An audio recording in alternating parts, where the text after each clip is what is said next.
नमो अरिहन्ताणम् नमो सिद्धाणं नमो आयर्याणम् नमो वज्रायाणम् नमो लोये सवसागुणम् मोक्षमार्गस्य नेतारम् भेत्तारम् कर्मभूभृताम् ज्ञातारम् विश्वतत्त्वानाम् वन्दे तद्गुणलब्धम्। तत्वार सूत्र ग्रंथ का चौथा अध्याय है, जिसमें देव गति या देवलोक के बारे में वर्णन चल रहा है, ऊर्ध्वलोक के बारे में। ऊर्ध्वलोक में जो वैमानिक देव है उनका कैसे कहाँ रहते हैं वो समझ रहे हैं। तो इसमें वैमानिक देव प्रस्तार पटल में रहते हैं। 16 स्वर्ग हैं, फिर 9 ग्रेव्यक, 9 अनुदिश और 5 अनुत्तर है। और इसमें सभी में टोटल 16 स्वर्ग, 9 ग्रेव्यक, अनुदिश, अनुत्तर सबके मिलाकर 63 पटल होते हैं। इन पटलों में श्रेणीबद्ध इंद्रक और प्रकीर्णक इस प्रकार से विमानों का विभाजन है। जो इंद्रक विमान होता है वो संख्यात योजन का है, और जो श्रेणीबद्ध है वो सभी असंख्यात योजन के, और प्रकीर्णक दोनों प्रकार के, संख्यात भी और असंख्यात। इंद्रक छोटा रहता है, संख्यात योजन, और जो बिखरे हुए रहते हैं वो प्रकीर्णक। प्रकीर्णक जो संख्यात असंख्यात दोनों प्रकार के होते हैं। यानी वो श्रेणीबद्ध का कोई विमान है उससे भी बड़ा हो सकता है प्रकीर्णक का कोई विमान, और कोई छोटा भी हो सकता है। असंख्यात नहीं, सबकी संख्या बताइए ना, 84,96,000 समथिंग जो है विस्तार। श्रेणीबद्ध सब असंख्यात योजना। तो इस तरह से जो विमान है, जितने भी विमान है उन सब में एक एक अकृत्रिम जनालय है सभी में, और जितने विमानों की संख्या उतनी ही चलय की संख्या हो जाएगी। फिर तो जैसे असंख्यात योजना ये इतने वाले में से एक ही क्षेत्र है, बड़े रहते हैं, ऐसा कुछ नहीं है। तो भी तो असंख्यात योजना तो काफी बड़ा होगा। हाँ, लेकिन देवों को कोई प्रॉब्लम थोड़ी है विक्रिया से, और या उनकी रीति से जाएंगे तो जाने में कोई दिक्कत नहीं है। असंख्यात योजन का विमान है उसमें असंख्यात देव रहते हैं, और जो संख्यात योजन का उसमें संख्यात देव रहते हैं। और उसके बाद में कल लेश्या का प्रकरण समझा था कि किनके कौन कौन सी लेश्या पाई जाती है। तो 3 प्रकार की लेश्या बताइए, पीत, पद्म और शुक्ल। तो वैमानिक देवों में सबसे जघन्य भी पाई जाएगी तो कौन सी पाई जाएगी? मध्यम पीत पाई जाएगी, जघन्य वाली नहीं पाई जाएगी। और उत्कृष्ट पाई जाएगी तो शुक्ल लेश्या पाई जाती है। व्यंतर है ना, जो भवनवासी व्यंतर और ज्योतिषी, इनके जघन्य पीत आंशिक, और उनके जन्म के समय 6 लेश्या पाई जा सकती है। कृष्ण, नील, कापोत, पीत, पद्म, शुक्ल। जैसे कोई जीव मरा, मरते समय उसकी कृष्ण लेश्या थी, मरकर ज्योतिषी देव बना, तो उसके अपर्याप्त अवस्था में कृष्ण लेश्या पाई जा सकती है, लेकिन पर्याप्त होने के बाद से उसको पीत लेश्या पाई जाएगी। उसकी जो लेश्या है वो अगले गांव में कोई लेश्या नहीं, सामान्यतः परिवर्तित होती है, तो उसका परिणाम नहीं, एकदम से नहीं बदलती है। लेश्या जो होती है ना, षट स्थान अपन हानि वृद्धि लगाते हैं उसमें, और फिर वो परिणामन भी, मतलब आप सोचो कि कृष्ण से शुक्ल में चला जाए सीधे कोई जीव, ऐसा नहीं होता है। उसके परिणाम क्रम से घटते बढ़ते रहेंगे। यानी कृष्ण से नील, कापोत इत्यादि में आते हुए वो शुक्ल में जाएगा। जो संक्रमण है ना, आप खुद ही अपना कॉमन सेंस लगाओ कि हम टीवी देख रहे हैं, और टीवी देखते से हम नमोकार मंत्र पढ़ने लग जाए, टीवी बंद करें और नमोकार मंत्र पढ़ने लग जाए, या हम तुरंत किताब खोलकर स्वाध्याय करने लग जाए, तो हमारा एकदम से किताब में मन लगने लग जाता है, नमोकार मंत्र में पंच परमिष्टि में ध्यान लग जाता है क्या? थोड़ी देर तक तो जो टीवी का देखा है वो चलेगा, उसको फिर हम हटाने की कोशिश करते कि नहीं मुझे इधर से हटना है, फिर धीमे धीमे करके हम आते हैं और आखिरी में जब हमारा स्वाध्याय पूरे होने जाता है तब हमारे परिणाम बहुत अच्छे हो जाते हैं पढ़ करके। अभी अब क्लास में आए हो तो क्लास में अपन चढ़कर आए से आए जैसे भी आए तो अपने परिणाम इतने विशुद्ध नहीं होते, लेकिन जैसे क्लास खत्म होती पूरी होती है उस समय अपने परिणाम बहुत अच्छे होते हैं और फिर घर जाते हैं तब तक अच्छे रहते हैं। फिर सोते समय अपने परिणाम हो सकता है खराब हो जाए, कैसे भी हो जाए, तो ट्रांसफर हो रहा है परिणामों का, वो एकदम से नहीं होता है। मतलब एकदम से आप कृष्ण से नील में या कृष्ण से पीत में चले जाओगे ऐसा नहीं है। तो जो वो बहुत ज्यादा तीव्र कषाय है ना, हाँ, तो जिसका तीव्र कषाय तो उसके लेशा ही आपको उस समय का ऐसा मान सकते हैं उसके अशुभ लेशा ही है, तो वो अशुभ लेशा के साथ, हाँ, और उस समय बहुत तीव्र था कृष्ण लेशा मान, और एक समय बाद वो मर गया और उसी समय में दूसरे भाव उत्पन्न हो गया, हाँ, तो तब तक की जरूरत पड़ी कि उसके परिणाम सेम चलते हैं, मतलब इतनी तीव्रता बनी रहे। नहीं, तीव्रता में अंतर आ जाए लेकिन लेशा सेम हो सकती है। और लेशा का जो नियम है ना कि वो अगले समय वो जो है इस भाव में अगले समय वही रहेगी, वो एक बार और देख के बता देंगे। इस सभी जगह हो ऐसा जरूरी नहीं है। तो लेशा निम्न हो सकते, परिणाम शुभ हो सकते हैं, ऐसा होता है। हाँ, ऐसा हो सकता है। समय दृष्टि जीव नरक में जाता है कि नहीं जाता? तो परिणाम उससे अशुभ चल रहे और लेशा शुभ भी हो सकती है। नहीं, लेशा शुभ, परिणाम अशुभ चल रहे हो लेशा शुभ हो, ये देखना पड़ेगा इसका उदाहरण। चल सकते हैं। यदि परिणाम अच्छे है कोई लेशा अच्छी है नहीं, ऐसा नहीं। वो तो अपन ने कल भी देख लिया ना, लेशा अच्छी है कौन सी बोल रहे हैं, पीत पद्म शुक्ल है, लेकिन वो निराश पर उपसर्ग कर रहा है, तो क्या हुआ, परिणाम तो अशुभ है। परिणाम अशुभ होने पर लेशा अशुभ ही हो ऐसा नियम नहीं है। तो परिणाम लेशा में अंतर है। परिणाम जो है वो तो आपका जो आपका चारित्र गुण का आप उपयोग जो लगा रहे हो वो शुभ अशुभ वो परिणाम हो गया ना। आप उपयोग शुद्ध शुद्ध है, शुभ है, अशुभ है, और लेशा जो है वो तो आपका अपन क्या बोलते हैं चारित्र, ये मोह और योग के मिश्रण से जो जीव की तारतम्य अवस्था है, यानी पूरा दोनों मिलाओ, योग भी मिलाओ और मोह भी मिलाओ, और दोनों से यानी कषायों से अनुरंजित जीव के जो परिणाम है, तो जीव कषाय भी ली जाएगी, लेकिन कषाय के साथ में जीव का जो परिणाम अभिप्राय है वो सब लिया जाएगा, तो वो अलग हो जाता है। एकदम आप ऐसा नहीं बोल सकते हो कि ये पाप अशुभ लेशा है तो इसके शुभ परिणाम नहीं पाए जाए, क्योंकि आप नरक में देखो ना, सम्यक दृष्टि पाया जा रहा है कि नहीं पाया जा रहा है, वहां लेशा कौन सी होती है, अशुभ ही है, लेकिन ऐसा होने पर भी उसके शुभ परिणाम हो रहा है कि नहीं हो रहा है ना। मोह योग में अपन उसको गुण स्थान चला, कषायों से अनुरंजित जीव के जो परिणाम है, कषाय और जीव के परिणाम को मिला लो, योग छोड़ दो। ये तो मोह का अर्थ है मिथ्या तो नहीं, ये चारित्र मोहनी आप कषाय लेंगे, उसमें क्रोध मान माया लोभ सामान्य से, हाँ, इसकी जो ना पुण्य पाप से जो जीव को लेपती है उसको लेशा कहते हैं।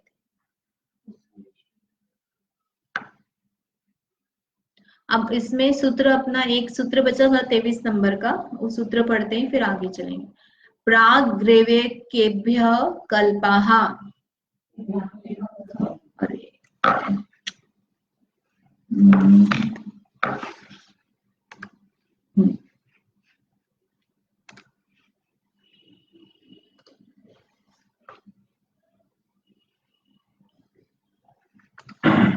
भाभी ये लाइट चालू नहीं दिखेगा था कौन सी, हाँ नहीं दिखेगा ना, पर वो जो रिकॉर्डिंग है उसमें नहीं अच्छा आता है इसलिए। प्राक ग्रेवे केभ्य कल्पाः, यहाँ पे ग पे नीचे प्रकार ग्रेवे का, तो प्राक प्राक यानी पहले, ग्रेवे केभ्य है ना, ग्रेवे यक, ग्रेवे यक यानी क्या होता है, 9 ग्रेव्यक, और कल्पहा यानी कल्प, तो क्या अर्थ बता रहे हैं इसमें, इसमें क्या हुआ, सूत्र क्यों आया, पहले हमने सीखा कल्पतीत और कल्पोपन ऐसे 2 भेद होते हैं वैमानिक देवों के, लेकिन उसमें ये नहीं बताया कि कौन कल्पातीत है और कौन कल्पोपन है। कल्पातीत और कल्पोपन याद है कल्प यानी भेद बताए थे। 10 प्रकार के जो भेद होते हैं ना, इंद्र रहेगा, सामान्य, त्रायश्रेष्ठ, पारिषद, आत्मरक्ष, लोकपाल।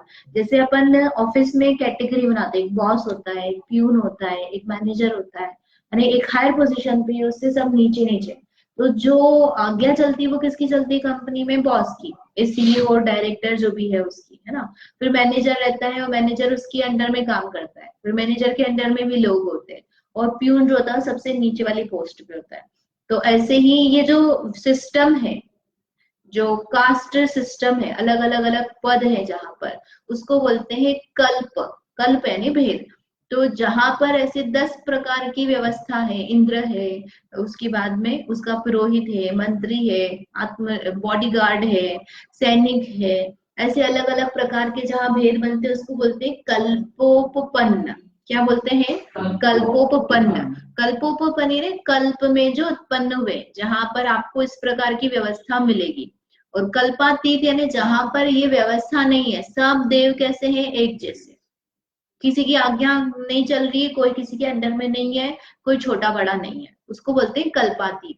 तो प्राग ग्रेव्य के भी कल्प का मतलब क्या है कि ग्रेव्य के पहले तक कल्प है। यानी ग्रेव्यक कौन से हो गए? 9 ग्रेव्यक, 9 अनुदिश और 5 अनुत्तर। इनमें कल्प नहीं है। कल्प यानी भेद नहीं है। ये सब कैसे है? अहम इंद्र, सभी की सब अपने आप में अहम इंद्र, मैं इंद्र हूं, इस प्रकार से इंपॉर्टेंट रखते हुए जीवन व्यतीत करते हैं। और ग्रेव्यक के नीचे के स्वर्ग लेना, तो अब इसमें फिर प्रश्न उठता है कि भवनवासी, वैमानिक यही लेना है कि कहाँ से कैसे कितना ले, हमको कैसे पता चले? तो भवनवासी, ज्योतिषी इत्यादि में तो वैसे भी भेद है, कल्प है। लेकिन अपन बात किसकी कर रहे हैं? जो देव है, वैमानिक देव है ना, उसी में भेद कर रहे हैं ना। कल्पोपपन्न और कल्पातीत, ये भेद किसके बने? वैमानिक देवों के। तो पहले स्वर्ग से लेकर 16 स्वर्ग तक कल्पोपपन्न कहेंगे। क्या कहेंगे? कल्पोपपन्न। इनमें कल्प व्यवस्था पाई जाती है। एक इंद्र होगा, जैसे सौधर्म इंद्र, ईशान इंद्र, सानक कुमार, महेंद्र, सब इंद्र, इंद्र नाम रखा ना। फिर इंद्र के अलावा उसमें प्रजाजन रहेंगे, परिषद बनेगी, सभा लगेगी उनकी, मंत्रीगण रहेंगे, राजपुरोहित रहेगा, ऐसे अलग अलग पूरी व्यवस्था रहेगी उनके इसमें। लोकपाल, क्षेत्रपाल जिसको बोलते हैं ना, वो क्या है? लोकपाल। क्षेत्रपाल पता है ना? क्षेत्रपाल मालूम है कि नहीं? क्षेत्रपाल क्या करता है? क्षेत्रपाल मंदिर में जो बनाते हैं वो क्षेत्रपाल, तो वो भी एक पोस्ट है। क्षेत्रपाल कोई पर्टिकुलर देव का नाम नहीं है। क्षेत्रपाल यानी उस क्षेत्र की रक्षा करने वाले, ऐसा अपन सामान्य से बोलते हैं ना। तो ये पोस्ट है। कौन बनेगा? लोकपाल, अंगरक्षक। अंगरक्षक का मतलब क्या है? बॉडीगार्ड, अपन इंग्लिश में बोलो तो। अंगरक्षक यानी वो जो इंद्र है उसकी रक्षा करने वाले, तो वो पोस्ट हो गई ऐसी। तो ऐसी जो पोस्ट है वो सब कहाँ से कहाँ तक है? पहले स्वर्ग से 16 स्वर्ग तक। भवन त्रिक में भी रहेगी ये व्यवस्था। उनमें ज्योतिषी और वेंतर में 2 पोस्ट नहीं होती, बाकी भवन त्रिक में भी ये 10 भेद तो उसमें भी है। यानी असुर कुमार देव है तो उसका इंद्र होगा, नाग कुमार देव है तो उसमें इंद्र होगा, भवनवासी में फिर व्यंतर है, ज्योतिषी है तो इनमें भी इंद्र बताया ना अपन ने। चंद्रमा इंद्र है, सूर्य प्रतिंद्र है, फिर ये ग्रह नक्षत्र तारे अलग अलग है। तो सभी में ये सिस्टम है। सौधर्म तो स्वर्ग का नाम है, तो उसके इंद्र का नाम भी सौधर्म है। जैसे चंद्रमा, चंद्रमा का परिवार कहा, चंद्रमा का विमान कहा। तो चंद्रमा का विमान में क्या चंद्रमा में बस एक ही देव रहता है क्या? विमान का नाम चंद्रमा है और उसमें चंद्रमा नाम का इंद्र भी रहेगा, लेकिन और भी देव रहेंगे। जैसे सौधर्म स्वर्ग कहा, तो सौधर्म स्वर्ग में देव देवियां सब रहेंगे, लेकिन इंद्र का नाम क्या है? सौधर्म इंद्र। उसके नाम से विमान नहीं है, वो दोनों आप किसी में भी लगा लो, लेकिन वो जो स्वर्ग का नाम है उसके नाम से इंद्र का नाम रखा जाता है। ये अपन सामान्य से रूढ़ी बोल सकते हैं उसमें। तो ग्रेव्य के से पहले तक क्या है? कल्प यानी भेद है, 10 प्रकार के जो भेद है। जैसे वो सौधर्मेंद्र मर गया है ना, तो फिर वहाँ जो दूसरा पैदा होगा वो फिर वो सौधर्मेंद्र रहेगा, वो भी सौधर्मेंद्र देखिए रहेगा। ऐसे तो उसकी आयु समाप्त होगी तो फिर नया जो आएगा इंद्र रहेगा ना, है ना, तो वापस उसी सेम नाम पे ही हाँ। जैसे अपन सीमंदर भगवान के लिए बोलते कि नहीं, 20 तीर्थंकर के लिए कि सीमंदर भगवान हमेशा विराजमान है। इसका मतलब क्या है? क्या वो व्यक्ति हमेशा बना रहता है कि नहीं? वो सीमंदर भगवान मोक्ष चले जाएंगे, दूसरे सीमंदर नाम के भगवान फिर से 13वें गुणस्थान में केवल ज्ञान सहित विराजमान हो जाएंगे, उनकी दिव्य ध्वनि खिलेगी। तो सीमंदर नाम के भगवान का अभाव नहीं होता है, वो जीव तो मोक्ष चला जाएगा। तो ऐसे ही सौधर्मेंद्र है, सौधर्मेंद्र जो भी उस पद पर आएगा उसका नाम सौधर्मेंद्र रहेगा। शचींद्राणी, तो शचींद्राणी बदलती रहती कि नहीं, लेकिन जो भी आएगी उसको क्या बोलेंगे? शचींद्राणी। उसका मतलब मरण होगा, नई इंद्राणी आएगी उसकी।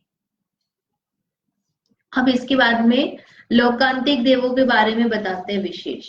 जो पंचकल्याणक में लोकांतिक देव की बोली लगती है ना, बच्चों की लगती है, फिर बच्चे धोती दुपट्टा पहन के फिर विमान से उतर के आते हैं, तो वो लोकांतिक देव की बड़ी महिमा गाई जाती है। लेकिन विशेष ऐसा अलग से महिमा क्यों गाई जाती है उनकी, कि वास्तव में वो विशेष है। तो क्या विशेषता है वो यहाँ पर बताते हैं। सूत्र नंबर 24, ब्रह्म लोकालया लौकांतिका, ब्रह्म लोकालया लौकांतिका,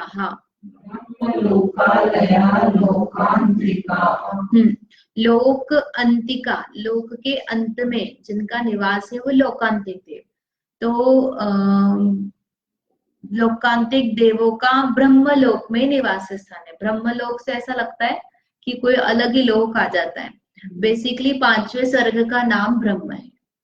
सौधर्म ईशान, सानत कुमार माहिंद्र, ब्रह्म ब्रह्मोत्तर। तो वो ब्रह्म नाम का जो स्वर्ग है, उस स्वर्ग में लोकांतिक देव होते हैं। तो उनके सभी देवों को लोकांतिक देव नहीं कहते। 5वें स्वर्ग के कुछ विशेष प्रकार के देव होते हैं जिनको लोकांतिक कहते हैं। तो लोक का अंत मतलब क्या? लोक के अंत में जो रहते हैं, बताते हैं उसका अर्थ। फिर आगे इनका नाम बताते हैं, वो नाम अपन पढ़ लेते हैं। सारस्वतादित्य वन्यरुण्य गरतोय तुषिता व्याबाधा रिष्टाश्च। सारस्वतादित्य है ना, सारस्वत, ये नाम में से पढ़ ले, आपको समझा देते हैं तो जल्दी समझ में आएगा। सारस्वत, आदित्य, वन्नी, अरुण है ना, ये यहाँ पर अरुण में यहाँ पर इसकी टाइपिंग मिस्टेक है, आपको देख के सही करा। अरुण, गर्दतोय, तुषिता, अव्यवाद और अरिष्ट, इस प्रकार से ये लोकांतिक देवों के नाम है। इसे अपन किताब से पढ़ लेते हैं सूत्र।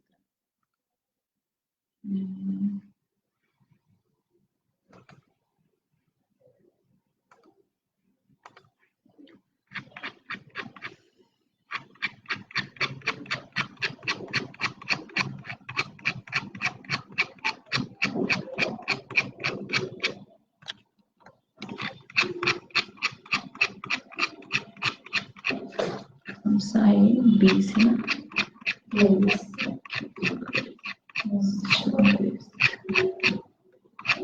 25 चाहिए ना अपने को।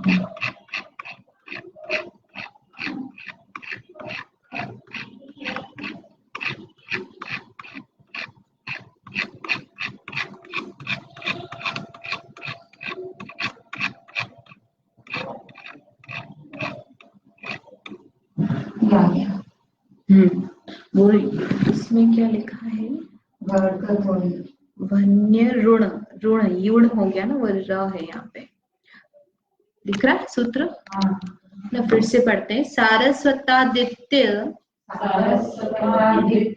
वन्य ऋण गर्दतोय तुषिता व्याबाधा दिष्टाश्च। अब एक साथ पढ़ते। सारस्वतादित्य वन्य ऋण गर्दतोय तुषिता व्याबाधा दिष्टाश्च। ये इस प्रकार से लोकांतिक देव के नाम बताए। अब लोकांतिक देव क्या है वो यहाँ पर देखते हैं।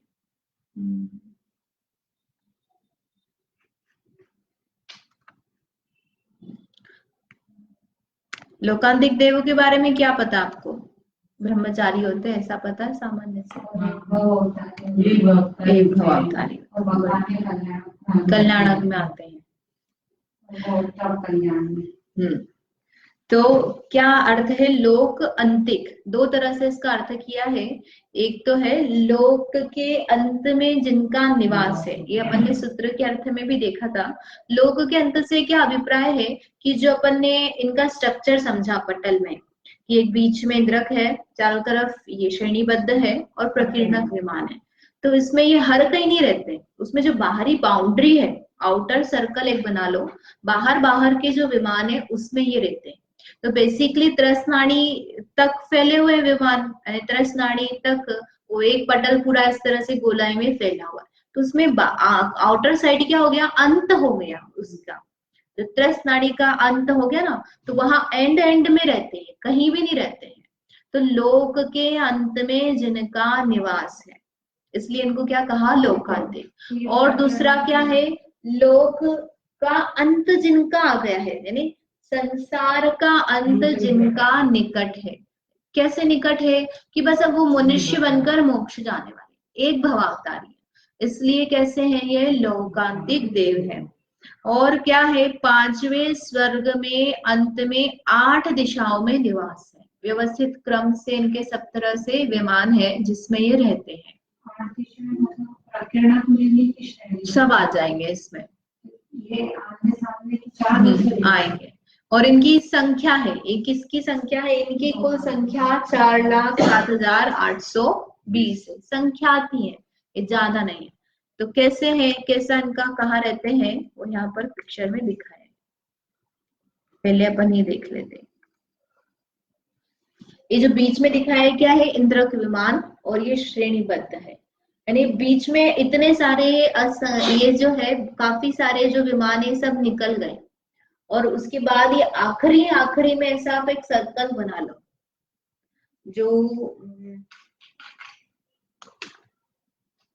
अपन इंद्रक प्रकीर्णक ये सब बनाएंगे, इसे ब्रह्म स्वर्ग आएगा इसमें। तो ब्रह्मोत्तर अपन ऐसे भाग करते हैं।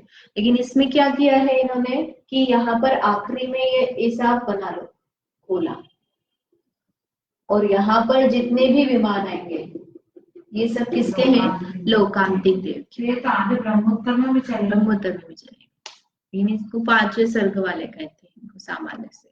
तो इसमें ये दिया हुआ है, ये आदित्य विमान नाम पढ़ा था ना अपन ने।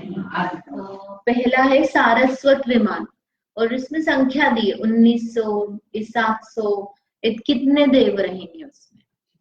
फिर चंद्राव, सत्याव, ये वन्नी, फिर अरुण, वन्नी नाम आया था ना, सारस्वतादित्य, वन्य, अरुण, गर्गतोय, तुषिता, अव्याबाद और अरिष्ट, ये मूल 8 विमान है।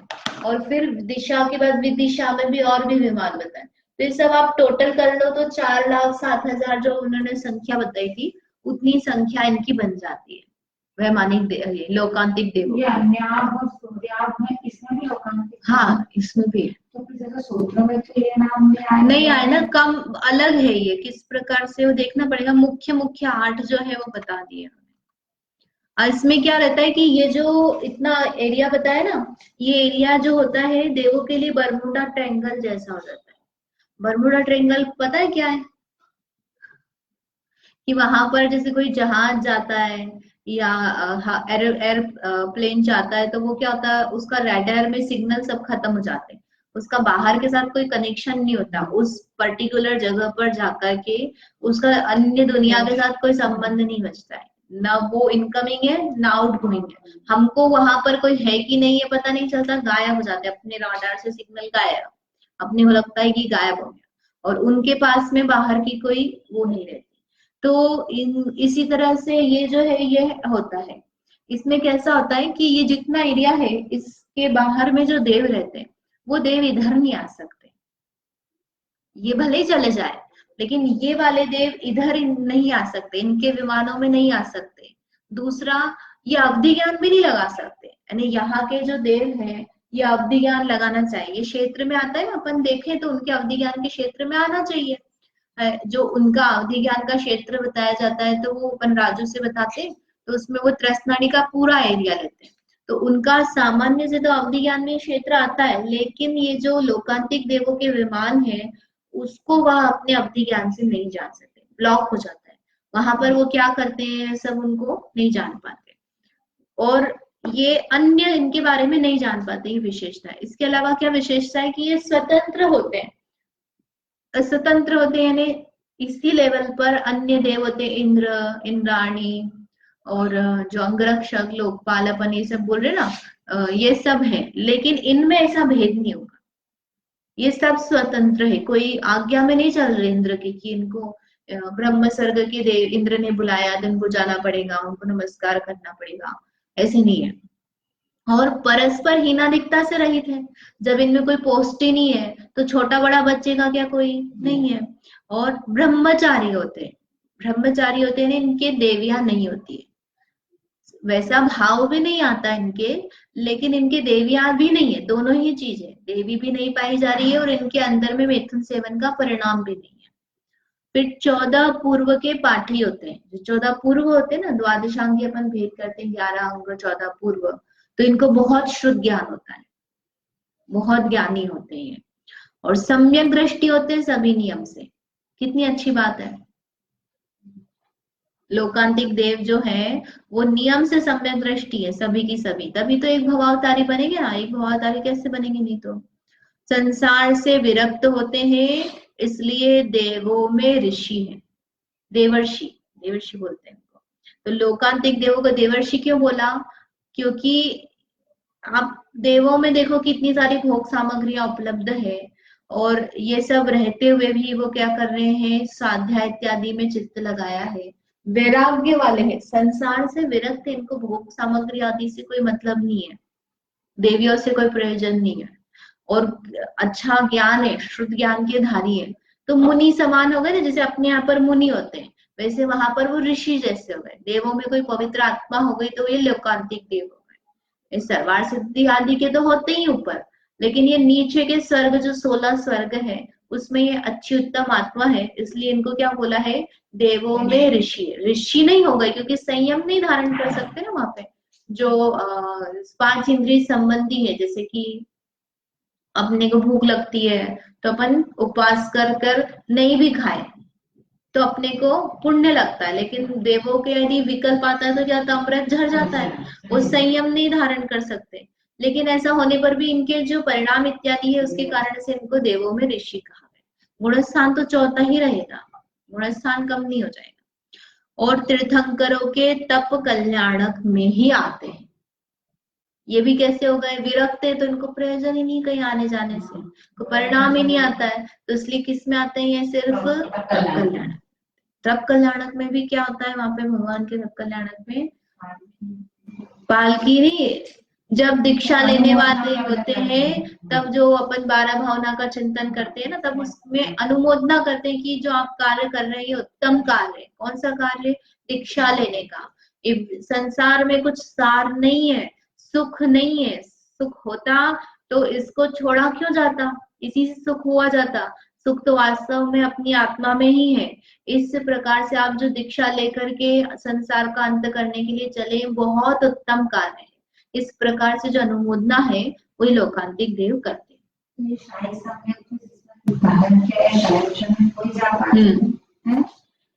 औपशमिक सम्यक दर्शन से मरण नहीं होता है, जो मरण होता है वो द्वितीयोपशम सम्यक के साथ मरण होता है।